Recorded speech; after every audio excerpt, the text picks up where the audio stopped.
Thank you, Mr. Speaker. Madam Minister, welcome to the Senate. In your mandate letter, the Premier asks you to, quote, continue to implement the Rural Economic Development Strategy to build on existing investments and to identify improvements that can be made to programs, policies, and future investments to benefit rural communities.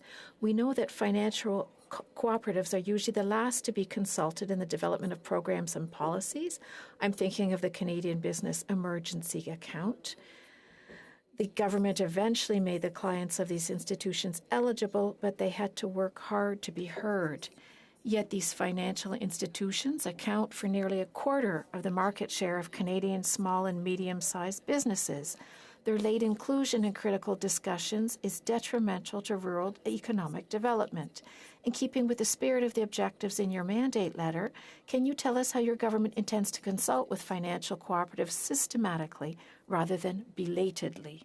Thank you, Senator. That's a great question. One thing that I did as soon as I was appointed minister in this portfolio, there is the Centre for Rural Economic Development was already established here.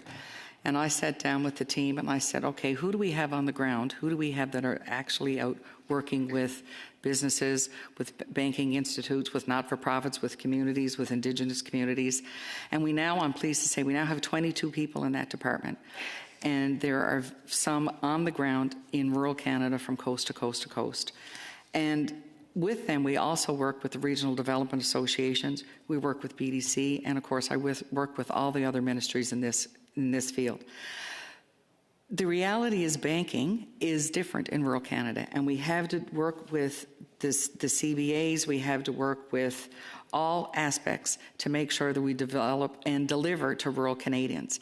I've tasked my team in Senred to make sure that they get out into every field, because if we're not delivering the services that rural Canadians need to grow their economy, to help the farmers, to help fishers, to help the tourism sector, the Mining Institute, we're not going to get there. So they are a vital part of working with all the groups on the ground to make a difference in rural economic development from coast to coast to coast.